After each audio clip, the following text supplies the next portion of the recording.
کچھ دن پہلے ایک نائی کی دکان پر جانا ہوا تو ایک ایسے واقعے کا پتہ چلا جسے سن کر میرے رونگٹے کھڑے ہو گئے۔ سوچا آپ کو بھی سنا دوں۔ واقعہ کچھ اس طرح ہے کہ ایک شخص گاؤں سے کراچی شہر میں روزی روٹی کے لیے آیا اور ڈرائیوری کرنے لگا۔ جب وہ کافی پرانا ہو گیا تو اس نے کسی سے 6 لاکھ روپے ادھار لیے اور کچھ عرصے بعد دھوکہ دے کر گاؤں بھاگ گیا۔ جنہوں نے پیسے دیے تھے وہ صرف اسی کو جانتے تھے، اس کے علاوہ کسی کو نہیں جانتے تھے۔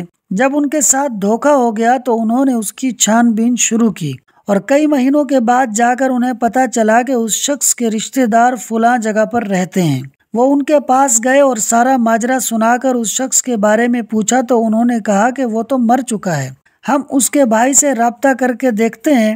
پھر جب اس کے بھائی سے رابطہ کیا گیا تو اس نے صاف انکار کر دیا کہ میرے بھائی نے کوئی پیسے نہیں لیے تھے، حالانکہ اس کے بھائی نے قرض لیا تھا جس کا اس کو بھی پتہ تھا، اور ان دونوں بھائیوں نے اسی 6 لاکھ سے گاؤں میں چوک پر دکان بھی کھولی تھی جو کہ اب 20 لاکھ تک کی مالیت کو پہنچ چکی تھی۔ مگر اب وہ بھائی بے ایمان ہو چکا تھا، اس کی نیت بدل چکی تھی۔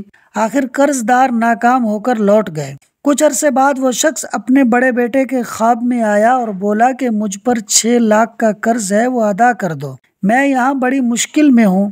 اس کے بیٹے نے جب یہ خواب گھر والوں کو بتایا تو اسے پتہ چلا کہ واقعی اس کے والد نے قرض لیا تھا اور قرض دار قرضہ لینے بھی آئے تھے، مگر آپ کے چچا نے منع کر دیا اور صاف مکر گیا کہ کوئی قرضہ نہیں ہے۔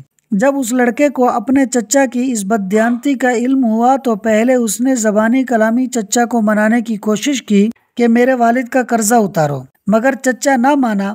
آخر بھتیجے نے چچا کی گردن پر پاؤں رکھ کر اپنے مرے ہوئے باپ کا قرضہ ادا کروایا۔ یہ ایک سچا واقعہ ہے۔ دوستو، اس واقعے سے ہمیں یہ سیکھنے کو ملا کہ جن اپنوں کے لیے ہم 2 نمبریاں کرتے ہیں وہی اپنے ہی بعد میں غیر ہو جاتے ہیں اور حساب ہمیں دینا پڑتا ہے۔ یہ تو غنیمت ہوئی کہ اس کے بیٹے نے قرضہ ادا کر دیا، ورنہ اس کے بھائی نے تو لٹکا ہی دیا تھا۔ اللہ پاک ہمیں حقوق العباد میں خوب احتیاط کرنے والا بنائے، آمین۔